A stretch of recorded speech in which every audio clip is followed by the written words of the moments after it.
뉴스를 봤는데 서울시청 광장에 중요한 집회가 두 개가 있었습니다. 하나는 동성애자들의 축제가 저렇게 있었습니다. 그런가 하면 또 하나는 동성애 반대한다. 기독교인들을 중심으로 해서 좀 더 많이 모였다고 그러는데 동성애 반대 집회가 건너편에서 있었습니다. 가운데는 펜스가 쳐졌고 경찰들이 이제 충돌을 방지하기 위해서 이렇게 했습니다. 이게 일부에서는 못 보여드렸는데 이게 오늘 우리의 현실입니다. 다시 말해서 법에 대한 현실. 여러분, 서두에서 우리나라 국회가 어떻게 출범했는가 방금 말씀드렸습니다. 정말 거룩하게 하나님의 뜻을 따라 신자와 불신자와 상관없이 기도하면서 이렇게 출범한 국회가 요즘 어떻습니까? 그 정신이 얼마나 남아있습니까? 적어도 헌법이라 하면, 적어도 법이라 하면 공평해야 됩니다. 모든 사람이 공감할 수 있어야 됩니다. 그래서 헌법 정신을 중시하면서 하위법들을 만드는 것이 바로 법 정신입니다. 하위법이 아무리 강해도 상위 헌법에 위배되면 하위법을 고쳐야 되는 거예요. 그런 가운데 지금 어떤 일이 벌어지고 있습니까? 방금 그 집회하는 이런 것들을 봤지만은 국회에서는 이미 국민들이 동의하지 않는 그런 법 개정들이 많이 일어나고 있습니다. 그런가 하면은 흔히 이야기하는 차별금지법, 이런 법 제정을 지금 하려고 얼마나 시도를 하는지 모릅니다. 차별을 금지해야 되죠. 어떻게 약자, 강자 차별하면서 살아야 됩니까? 그런데 그 자체는 아주 그냥 누가 봐도 공감이 되는 말이지만 그 속에 들어가면 방금 이야기한 것처럼 성소수자라 하죠. 동성애자들, 이런 사람들의 인권을 보호해야 되는 명목하에 이제 차별금지법을 제정한다는 것입니다. 그 속에 들어가면은 여러 가지 수용할 수 없는 그런 법들이 있습니다. 일반 사회 속에서 윤리, 도덕적으로 수용할 수 없습니다. 자녀들을 키우는데 교육적으로 수용할 수 없는 그런 법들이 있습니다. 그런가 하면 종교적으로는 하나님의 창조 질서를 거역하는 그런 그야말로 악한 그런 법 제정 시도가 있습니다. 이렇게 이야기하면서 우리 인류의 멸망의 역사를 보면 우리는 소돔과 고모라 멸망을 이야기한다. 이렇게 설교를 한다든가 그러면은 그걸 딱 따가지고 악용하는 그런, 모르겠어요. 지금 이 설교도 다 유튜브로 나가기 때문에, 세계로 다 나가기 때문에 반대한 사람들은 그걸 따가지고 악용할 수 있을지 몰라요. 그러나 저와 여러분은 성경이 절대법인 줄로 믿습니다. 하나님이 절대법인 줄로 믿습니다. 하나님은 헌법보다 위의 법이에요. 하나님의 법을 우리가 무시하고 신앙생활한다? 그거 있을 수가 없는 거예요. 있을 수가. 소돔이란 말이 무슨 말입니까? 동성애라는 단어예요. 동성애. 소돔이 왜 멸망했습니까? 고모라가 왜 멸망했습니까? 아니요, 동성애 때문에 멸망했다고 그렇게 성경은 이야기하고 있습니다. 그래서 성경을 모르는 세상 사람들은 그렇다손 치더라도 우리 믿는 사람은 성경의 말씀을 최상의 법으로 붙들고, 할렐루야, 그 법을 붙들고 그 법을 준행하면서 살아가야 하는 것이 바로 천국 시민의 자세라는 거예요. 한 나라를 건설하고 세상의 국가를 세우는데도 헌법을 세우면서 이 헌법의 질서를 따라서 국민이 살아야 된다. 그 질서와 법을 따라 살 때 국민은 평안하고 안정되고 그야말로 번영하는 삶을 살 수 있다. 그렇습니다. 우리는 천국 시민으로서 또 하나의 신분이 있습니다. 예수님 믿는 저와 여러분은 이 땅의 시민이면서 하늘나라의 시민인 줄로 믿습니다. 하늘나라, 하나님 나라, 이 하나님 나라를 하나님께서 마치 건국하듯이 이 땅에 세우십니다. 모델의 나라가 어떤 나라입니까? 이스라엘입니다. 애굽에 종살이하던 그들을 하나님께서 이끌어내셔가지고 이스라엘 나라를 세우는데 하나님께서 나라를 세우는 데는 방금 이야기했잖아요. 헌법이 있는 것처럼 바로 우리 믿음의 헌법과 같은 법을 주셨으니 바로 십계명을 비롯한 율법입니다. 십계명을 비롯한 율법을 보면은 성경에 대체적으로 613가지 이제 내용을 이야기합니다. 근데 그걸 또 구분하면은 실천하라, 행하라, 긍정적인 차원의 법이 248개고 이런 것은 하지 말아라, 저런 것도 하지 마라, 이 부정적인 표현으로 나온 것이 365가지. 이걸 또 다리 이야기하면 의식법으로서 제사법으로 이렇게 하나를 묶을 수가 있고, 그런가 하면은 시민법으로서 사회 규범이 이 속에 다 들어있어요. 오늘 헌법을 이야기하고 또한 많은 하위법들이 나오는데 이 세상에 있는 모든 법들이 어디서 파생되었냐? 바로 하나님이 주신 법에서 나왔다. 이렇게 법학자들이, 특별히 믿음의 법학자들이 해석을 하고 있습니다. 자, 하나님께서 이스라엘 백성들을, 이스라엘 나라를 건설하면서 자기 백성을 삼으시고 그들에게 율법을 주셨다는 거예요. 십계명을 비롯한 율법을 주시면서 그 법을 잘 지키면서 살도록 했습니다. 그런데 예수님께서 오셨을 때 백성들이 그 법을 잘 지키지도 않을 뿐만 아니라 왜곡되고 또 그 법을 악용하는, 율법의 정신을 잊어버리고 형식적으로 외식하는 그런 모습으로 가득 차 있었어요. 그런 가운데 오늘 본문은 예수님께서 성도는, 믿는 자는 율법을 어떻게 대해야 할 것인가를 말씀하고 있는 거예요. 오늘 제헌절을 맞이해서 우리가 국법 준수, 많은 우리의 생활 속에 있는 법을 준수할 것을 결단하면서 또 한편으로는 우리는 천국법, 성도로서 천국법을 잘 준수하면서 하나님 나라를 사는, 천국을 사는 저와 여러분 되기를 주의 이름으로 축원합니다. 오늘 본문의 말씀이 무슨 말씀입니까? 예수님께서 공생애를 시작을 하십니다. 회개하라, 천국이 가까웠느니라. 많은 사람들이 예수 믿으려고 이제 나옵니다. 그때 예수님께서 믿음으로 나오는 제자들과 따르는 자들을 향하여서 이제 천국 백성들, 하나님 나라를 세우는 차원에서 그들에게 법을 말씀합니다. 그게 마태복음 5장, 6장, 7장이에요. 산상수훈이라고 그러죠. 이 법을 말씀하는데 이건 바로 우리 성도들이 꼭 지켜야 할 기본적인 내용이다, 이렇게 말씀을 드릴 수가 있어요. 그런데 오늘 본문 읽은 말씀 무슨 말입니까? 예수님을 이제 믿는 우리들에게 이미 모세를 통하여서 이스라엘 백성에 주신 율법에 대해서 예수님께서 말씀을 하고 있어요. 그러니까 예수님은 너희가 예수를 믿고 구원받는다고 해서 율법을 폐기하거나 율법을 이제 무시해서는 안 된다, 그런 이야기를 합니다.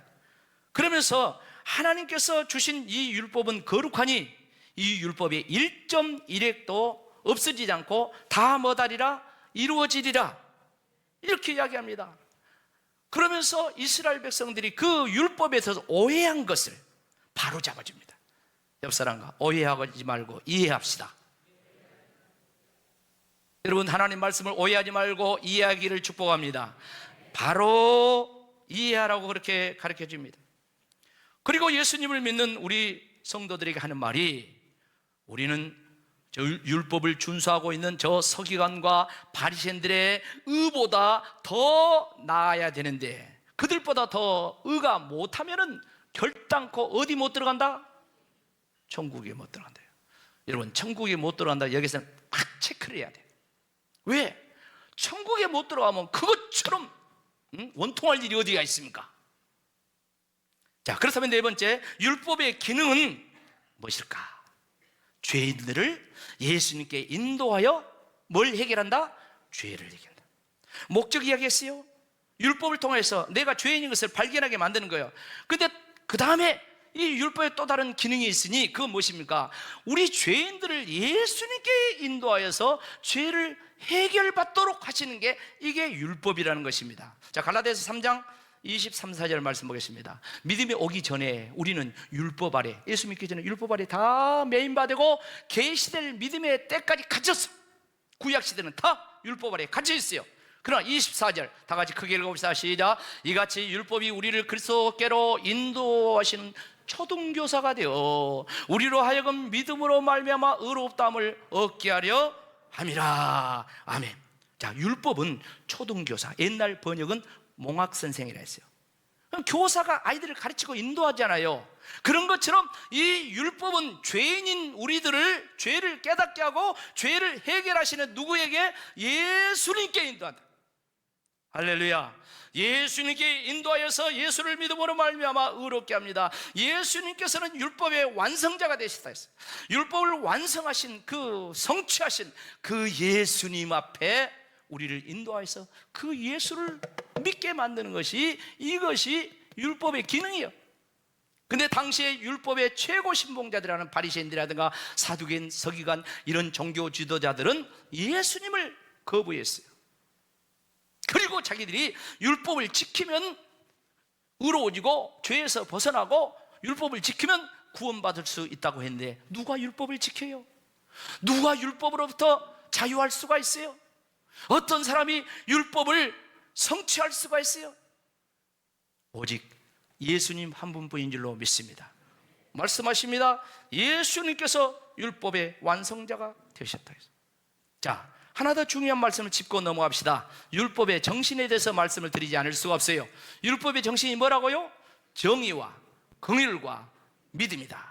마태복음 23장 23절 외우기도 쉬워요. 다 같이 읽읍시다. 시작. 화 있을진저 외식하는 서기관과 바리새인들이여, 너희가 박하와 회향과 근처에 11조는 드리되 율법에 더 중요한 바 정의와 긍휼과 믿음은 버렸도다. 그러나 이것도 행하고 저것도 버리지 말라. 자, 예를 들어서 11조 드리는 거 이야기했지만 11조뿐만이 아니에요. 다른 모든 삶에 준행하는 그런 삶의 행태가 다 똑같이 적용되는 거예요. 겉으로 행실을 제대로 하고 막 열심히 하고 법을 다 준수하는 것도 중요하지만 율법에 더 중요한 것이 뭐라 했습니까?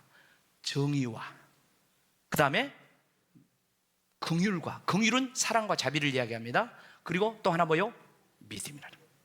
자, 이 말은 뭐냐면 세트로 가야 돼요. 그러니까 율법의 정의를 주장하면 반드시 정의를 주장한 만큼 그 정의를 주장한 이어서 긍휼이 있어야 돼. 사랑이 있고 자비가 있고 그리고 믿는 믿음이 따르면서 정의를 행해야 돼요. 그런데 바리새인들은 그렇지 않았어요. 정의만 부르짖었어요. 그냥 죄만 지적했어요. 사랑이 없어요. 긍휼이 없어요. 자비가 없어요. 믿음이 없어요. 돌들어 치기에 바빴다는 거예요. 그러니까 예수님께서 화 있을진저 이렇게 책망을 한 것이. 하루는 어떤 율법사가 예수님께 나와서 질문을 했습니다. 선생님, 율법 중에 어떤 계명이 제일로 큽니까? 물어봤어요. 예수님 대답하십니다. 마태복음 22장 이제 30절 40절을 보면 이렇게 이야기하죠. 네가 마음을 다하고 목숨을 다하고 힘을 다하여 주 너희 하나님보다라 사랑하라. 이것이 크고 첫째 되는 계명이다. 그렇게 이야기합니다. 그런가 하면 39절 두 번째 이야기합니다. 둘째도 그와 같으니 내 이웃을 내 자신같이 뭐더라? 사랑하라 하셨으니 40절 다 같이 크게 읽습니다. 시작. 이 두 계명이 온 율법과 선지자의 강령이니라. 그러니까 하나님 사랑, 이웃 사랑, 마음을 다하고 뜻을 다하고 성품을 다하고 이 다 하는 것이 율법과 선지자의 강령, 핵심 가르침이다. 그래서 율법에서 선지자의 가르침 여러 가지 내용 속에서 바로 예수님이 말씀한 이 사랑이 빠져버리면은 이거는 아니라는 거예요. 아니라는 거예요. 자, 그렇다면 오늘 예수님께서 율법을 성취하고 완성을 하신다고 말씀했는데 마태복음 5장 17절 말씀 같이 다시 한번 읽어봅시다. 시작. 내가 율법이나 선지자를 폐하러 온 줄로 생각하지 말라. 폐하러 온 것이 아니요 완전하게 하려 함이라. 예수님은 율법의 1.1회까지도 다 이루어진다고 말씀하십니다. 예수님이 세상 죄인들을 구원하러 오셨는데 믿음으로 구원받게 하신다고 했는데 그렇다고 해서 율법을 폐기하고 없애버린 분이 아니라 율법을 완성시킨 분이다. 여러분, 율법의 요구가 무엇입니까? 율법의 요구는 죄인은 죽는다는 거예요. 죄를 알게 만들고 그 죄인은 율법은 죽어야 된다는 거예요. 근데 누가 그 율법의 요구를 다 응할 수 있겠습니까? 그렇다면 다 죽고 끝나버려야지. 그러나 예수님이 죄 없으신 예수님께서 보라 세상 죄를 지고 하는 하나님의 어린 양이로다. 예수님께서 모든 세상 죄를 다 짊어지시고 당신이 율법의 요구, 죄인은 죽어야 된다, 그 요구를 십자가에서 이루신 줄로 믿습니다. 예수님이 율법의 요구를 다 이루셨어요. 그래서 예수님께서 십자가 지며 죽으실 때, 운명하실 때 마지막 남긴 말씀이 요한복음 19장 30절 말씀 보면 다 뭐 됐도다? 이루었도다. 원어로는 테텔레스타이, 무슨 뜻이라고요? 죄값을 다 지불했다. 그 다음에 뭐요? 율법을 성취했다, 완성시켰다, 그 말이에요. 자, 그래서 예수님께서 이 율법의 요구를 다 십자가 지시면서 이루시면서 죽으시고 사흘 만에 부활하심으로 말미암아 믿는 자에게 새 생명을 주신 줄로 믿습니다. 여러분, 로마서 8장 13장 8절로 10절 말씀은 이런 말씀이 있어요. 바울이 로마 교회 성도들에게 편지를 보내서 하는 말입니다. 피차 사랑의 빛 외에는 아무 빛도 지지 말라. 남을 사랑하는 자는 율법을 다 이루었느니라. 간음하지 말라, 살인하지 말라, 도둑질하지 말라, 탐내지 말라 한 것과 그 외에 다른 계명이 있을지라도 내 이웃을 내 자신과 같이 사랑하라 하신 그 말씀 가운데 다 뭐 됐다? 들었다. 그러면서 하신 마지막 말씀 한 절 더 보겠습니다. 10절 시작. 사랑은 이웃에게 악을 행하지 아니하니 그러므로 사랑은 율법의 완성. 자, 여기 보면 사랑에 비치지 말라, 거기 남을 사랑하라, 그리고 방금 읽은 사랑은 율법의 완성. 사랑이나 단어가 거기서 계속 나오잖아요. 여러분, 여기 이 표현한 이 사랑은 모두 다 아가페 사랑입니다. 다시 말해서 하나님 사랑, 무조건적인 사랑. 여러분, 누가 인간이 아가페 사랑을, 하나님 사랑을 할 수 있습니까? 죄인들이 누가 하나님의 그 무조건적인 그 전무후무한 사랑을 할 수 있습니까? 인간의 힘으로는 할 수가 없어요. 여러분 보세요. 또 아주 부담스러운 말씀을 한 군데 합니다. 베드로전서 4장 8절 말씀 다 같이 읽어봅시다. 시작. 무엇보다도 뜨겁게 서로 사랑할지니 사랑은 허다한 죄를 덮는데, 여기서 이 사랑이 무슨 사랑입니까? 아가페 사랑이요, 하나님 사랑이요. 그 하나님 사랑이라야 허다한 무엇을? 죄를 덮는데, 마치 예수님께서 십자가에서 죽으시면서 하나님의 사랑을 확증하시면서 우리들의 모든 죄를 짊어지신 것처럼 그 사랑으로 뜨겁게 사랑하고 형제의 이웃의 죄를 다 덮어진다. 이 사랑은 뜻에 무슨 뜻이냐면 보자기란 뜻이 있어요. 보자기란 뜻이. 그러니까 보자기는 싸고 덮잖아요. 근데 보세요, 죄를 싸고 덮는 보자기. 자, 우리들이 가지고 있는 보자기도 있어요. 내 보자기는 얼마나 될까요? 요 손수건만 할까요? 요새 손수건 참 크더라. 그런데 어쩝니까? 요걸로 나를 덮어봐. 그럼 어디는 남았어? 밑에는 다 남았지. 나도 나를 덮지 못해. 나도 내 죄를 덮지 못해. 나도 나를 용서하지 못해. 그것이 인간의 사랑입니다. 그러나 하나님의 사랑은 하늘보다 높고 바다보다 깊고 우주보다 넓고, 여러분, 하나님의 사랑은 온 우주를 덮은 줄로 믿습니다. 하나님의 사랑의 보자기는 온 우주를 다 덮어버려요. 그래서 세상 죄를 지고 하는 하나님의 어린 양이로다 다 싸버리는 거예요. 오늘 저와 여러분이 그 사랑 속에 들어간 줄로 믿습니다. 그 사랑의 법, 예수님이 완성시킨 거예요. 우리가 그 사랑의 은혜를 입은 자입니다. 그 사랑의 은혜를 입은 자로서 이제 우리가 율법을 지키고 또한 그 외의 법, 모든 법을 지키라고 그렇게 말씀합니다. 우리에게는 없어요. 그러나 하나님께서 그 사랑의 법을 지킬 수 있는 길을 내셨으니 로마서 5장 5절 말씀 다 같이 읽어봅시다. 시작. 소망이 우리를 부끄럽게 하지 아니함은 우리에게 주신 성령으로 말미암아 하나님의 사랑이 우리 마음에 부은 바 됩니다. 할렐루야. 하나님의 사랑은 어떻게 우리 가운데 온다고요? 성령으로 말미암아. 할렐루야. 성령으로 말미암아. 눈 크게 뜨세요. 성령으로 말미암아. 성령으로. 내 사랑이 아니에요. 내 사랑이. 그래서 성령 충만합시다. 성령 충만하기를 기도합시다. 성령을 사모합시다. 맨날 성령 노래를 부른 것입니다.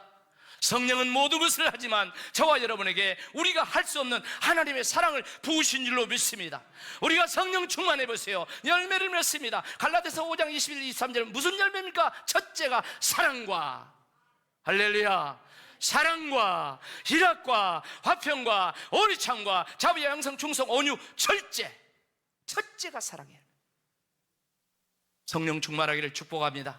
성령의 은혜로, 성령의 사랑으로 십계명도 지키고 나머지 여타 계명도 지키고 오른밤을 때리면 왼밤도 내놓고 성령 충만하면 가능해요. 그러나 은혜 떨어져 보세요. 나도 똑같은 인간이야. 나도 미워. 그게 인간 아닙니까? 그래서 우리는 하나님 나라 갈 때까지 우리와 함께 하신 성령님, 잠재우지 마시고 내 안에 계신 성령님, 위로부터 기름 부으신 성령님, 늘 그 은혜를 따라 살기를 주의 이름으로 축복합니다. 사랑하는 성도 여러분, 국가에도 헌법과 여러 하위법들이 있어서 국민들이 그것을 지키고 살아가면 나라가 안정되고 평안합니다. 사회가 평안합니다.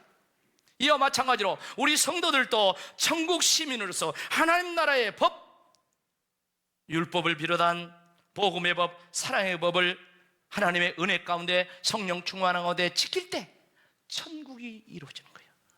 여러분, 교회는 천국의 지점인 줄로 믿습니다. 우리가 인상 쓰고 신앙생활할 필요가 없어요. 교회 와서 헌금하고 그야말로 하는데 즐겁게 복받게, 할렐루야, 행복하게 그렇게 신앙생활을 해야 되지 않겠습니까? 성령이 그렇게 하기를 원하십니다. 원수 마귀는 우리를 찡그리고 우리를 속상하게 만들고 우리가 막 율법적으로, 마귀는 참소하는 자요, 참소. 의인 욥도 얼마나 사탄 마귀가 참소를 했습니까? 여러분, 틀어서 먼지 안 날 사람이 어디가 있습니까? 다 먼지나. 우리는 예수님의 십자가의 사랑의 보자기로 다 싸진 줄로 믿습니다. 주님의 그 은혜를 싸졌기 때문에, 그 은혜를 힘입고 살기 때문에 오늘도 우리 가운데 성령이 오셔서 우리 가운데 역사하기 때문에 원수를 용서하고 사랑하고 그를 축복하고 그렇게 사는 것이 천국 시민의 삶. 오늘 이 살아있는 생명의 법, 사랑의 법을 따라 사는 저와 여러분 되기를 주의 이름으로 축원합니다. 아멘.